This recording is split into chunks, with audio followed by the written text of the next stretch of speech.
Hi everyone, welcome to my channel. I'm Jeannie and today I've got for you a first impressions and a mani with a brand that I've been seeing a lot of lately and I've been dying to try. So I finally caved and I bought some products from Indigo Rue, and what really got me was they had released an All Hallows Eve collection that was just so beautiful that I just couldn't help myself. So let's open up the package here and let me show you what I got. I like that they're protecting the dips with that eco-friendly crinkle paper. So just getting into what's in my package, you'll see here that the bag split, but that's fine. And then noticing on my receipt, they actually included a freebie dip. I'm not sure if that was advertised and I just missed it or if it was a surprise, but I'm really excited because I thought that was a really nice touch. So everything down to the packaging is great. They even included this really cute sticker, and then they've also included a business card, so you can check them out on their Facebook community, and they also have an Instagram page, so highly recommend checking them out if you haven't already. But, let's get to the important part. Let's get to the dips because I'm really excited to get into them.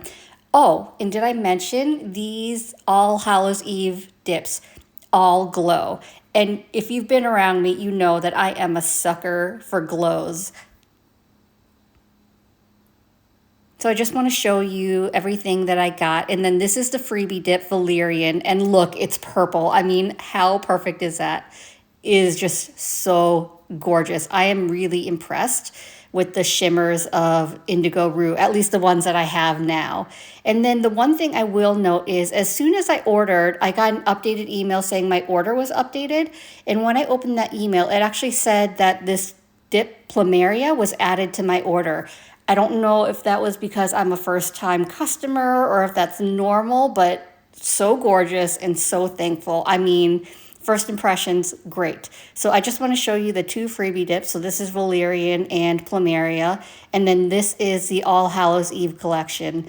I'm kind of wishing I would have actually taken a glow video, but you'll see the glow in my mani at least. But look at how beautiful these colors are. So impressed. It took me a long time to figure out what colors I was going to use because I wanted to use them all, but I decided I was going to use Valerian and Abyss for my shimmers and then Aurora for my glitter because of course every mani has to have glitter in it, right? And then we're going to get into just a little bit of stamping because it's October, so we have to make some like Halloweenish nails. I'll be using my double dipped dip liquids, and I'll pop my affiliate link down on the screen so you can save 18% off your order. And then I'm going to start with my shimmers first, and I'll be using my Controlled Chaos, which is a 3D printed, I don't know, maybe disc from Chaos Concepts that helps catch excess dip powder and makes for easy cleanup. I'll be doing an ombre, so I'm going to be using this Wet n Wild eyeshadow brush to do my ombre, and then as well as I'll use this color switch, which helps clean out my eyeshadow brush in between the colors, and that way I don't have to use two separate brushes. This is a pro tip that I learned from Marla Chris, and it's been a total game changer. So if you haven't checked her out already, you definitely need to go run and check out her YouTube channel. I'll be doing the ombre on my middle finger and index finger, and what I'll do is I'll apply a full layer of base to my finger and then I'll get into the ombre. Now when you're doing an ombre with dip liquids, you want to make sure you're not using a fast drying dip liquid or else you won't be able to get the ombre in time before your dip liquids dry. So I find that the double dip liquids are really great for me. They're about a medium dry time, so I do have time to complete my ombre before the base dries on me. I will also note I am doing this on my dominant hand, so it was a little more difficult just to get my non-dominant hand to do the tapping. But here's what I'm going to do. I'm going to pick up some of the Abyss on my eyeshadow brush, and I'm going to point my finger downwards so that the dip powder kind of fades downwards. But I'm going to start heaviest at my cuticle line and go lighter and let just some of that just fade down into kind of around the midpoint of my nail. When I think there's enough coverage, I'm going to tap off the excess. I don't want to tap down because I don't want to get extra blue down into the wet dip base. And then I'll dip my eyeshadow brush into Valerian, and then I'll apply that to the rest of the nail to kind of get that ombre effect. After you finish your first layer of the ombre and it looks a little crazy, like the colors aren't faded well together, they're kind of a stark line between them, Don't panic. We will do a second layer, which will help blend the colors a little bit better, and I'll show you how we do that. So I'm going to move on to my middle finger and do the exact same process. I do want to mention though some tips for ombreing, especially when you're doing it on your dominant hand. So the closer your eyeshadow brush is to your nail, the more concentrated your dip powder is going to be, and you'll probably get less fade. So you'll have more control over the area that your dip powder applies, but it's going to be a little more concentrated, meaning you're not going to get as good of a fade. The further away you are from your nail with your eyeshadow brush, you're going to have less control over the area, but I kind of like that look because it creates that fade of you're not just placing it in one area. It kind of fades a little bit of the excess powder and helps for a smoother blend. The other tip I wanted to mention is that when you first dip your brush into your powder, that's when you're going to have the most amount of powder on your brush. So you probably don't want to go directly on top of your nail. So if I'm starting at my cuticle line, I'll generally start above my cuticle line on my skin to start tapping, and then gently start moving my brush down into my cuticle area on my nail. And that way I get less powder, so it's not too concentrated in that area. So, sorry, I want to talk about my second layer. So I'm applying my full layer of dip base, and then we're going to reverse the order of the powders. So on my first layer, I started with Abyss, which is the blue. So on my second layer, I'm actually going to reverse the order and start with Valerian, which is the purple, and that helps the blend as well. If you decide you need a third layer, I only do 2 here, but if you decide you need a third layer, you would do the same thing. You would reverse the order. So for third layer, I would start with Abyss, which is my blue, and then I would go into Valerian, which is my purple. Also make sure you're getting your sidewalls and you're getting powder on them. So you're slowly turning your finger to the right and to the left to make sure you're getting powder on those sidewalls as well.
Yep, I totally got some Abyss in my Valerian, but that's okay. It was only a small amount, so I think it'll mix together fine. If it were a larger amount, I'd probably be fishing it out with a spoon.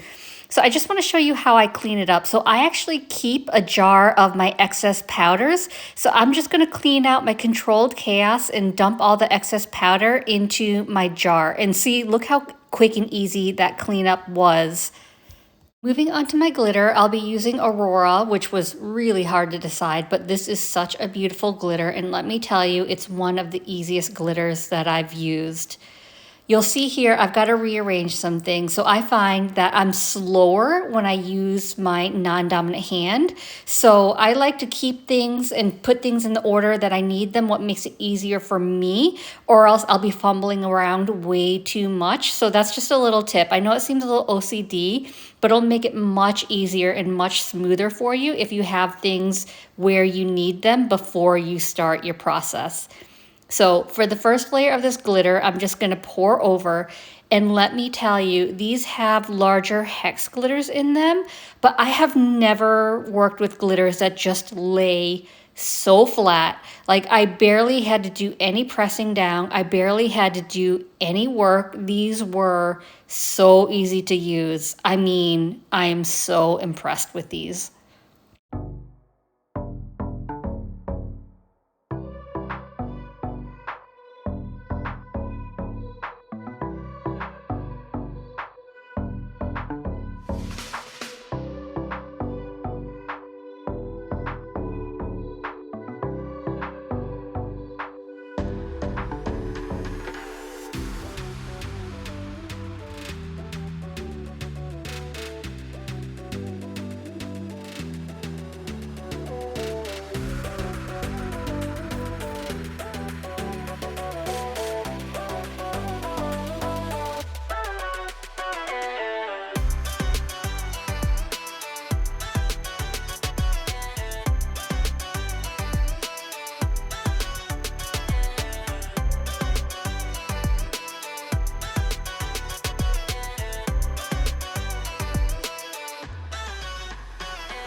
I'm a cleanup as I go type person, so I'm going to dump my glitter back into the jar from my Dipp'd in Chaos, and I can just use my dust brush to clean that out.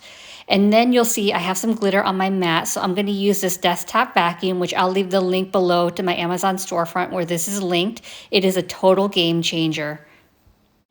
I'm going to cap all my nails in my double dipped clear. I'll activate, file, and buff off camera, and then I'll be back.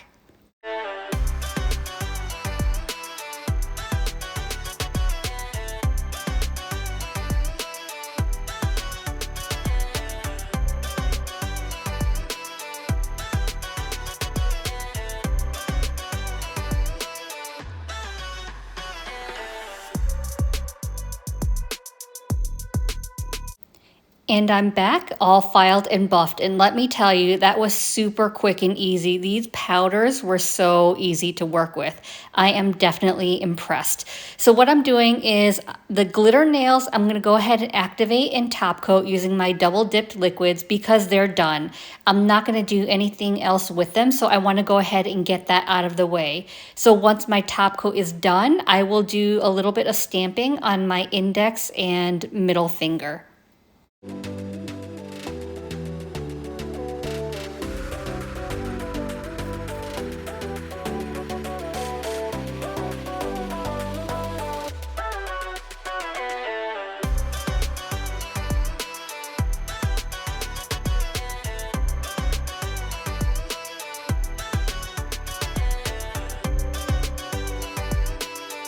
Now that I've got my glitters top coated, let's get into some stamping. So for the basics, I'm using my clear jelly stamper stamping polishes, so black and glow. I'll be using this one Maniology plate first, and I'll be using that design at the bottom.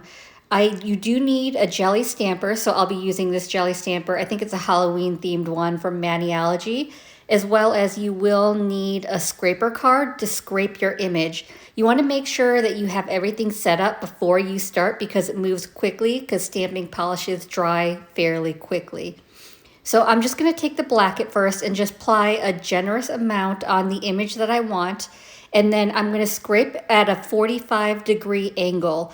Once I've got that, I'm going to gently press my stamper on to see if I like the image that's picked up. If there's additional areas, I can use the scraper card to kind of remove them. But I kind of decide I don't really like the way it looks, so I'm just going to remove it and try again.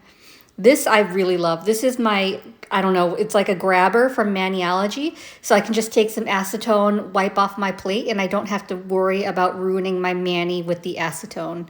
In between stamping, you always want to make sure you're cleaning your plate and you're cleaning your stamper as well to get off all that excess polish. And you want to make sure everything's dry. So let's try this again. And I will say it's very, very rare that I get stamping down the first time. So it usually takes me multiple tries. The key is not to get too frustrated and just try again. So I've scraped at a 45-degree angle. I've gently pressed down with my stamper. And then if there's any excess images that got picked up, I can just use the scraper card to help remove that excess image. And so I'm just going to line it up to my nail. And then when I think I've got it, I'll press down. I will also note that I just applied the stamp directly to my dip powder nail. I didn't add anything additional, and that's because I worked fast enough to where my nail stamping polish was still wet. If I worked a little slower and it dried on the stamper, that's fine, but then you would need like a sticky polish to paint on top of your dip powder nail so your image could adhere to that. I know Maniology and Dipplicious both have great sticky polishes that you can use. So here, I don't like the way the tip of my nail is just kind of bare, so I decided to just take a little bit of that stamping polish and paint it so that the trees and the tombstones aren't just like floating out of nowhere. So I want to make sure that I'm giving that enough time to dry before I go in, because I'm going to layer this. So I've got my clear polish, and I'm going to stamp the exact same image, and I'm going to apply that over the black. So you can see here, it's almost clear, but you can't really get glow polish that's really clear. So just cleaning off my stamper with a lint roller, and then we're gonna try this again. Scrape at a 45-degree angle. If you have problems picking up your image, Couple tips. One, make sure you're not pressing too hard. It sounds counterintuitive, but if you press too hard, you won't pick up the image. And two, try rolling your stamper on the image, and that can help as well. So now that I've got the image I want, the key is to try to line it up to my existing image, which I am really terrible at, but I really want it to go over my existing image that I stamped with the black so that we could get everything to glow. It's not perfect, but it is, for the most part, lined up.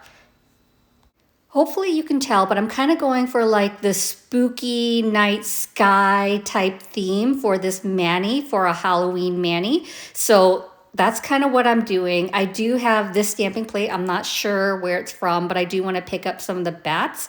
I will note my phone stopped recording, so you won't see all of it. So I apologize for that, but at least you got to see all of my index finger with the layered stamping.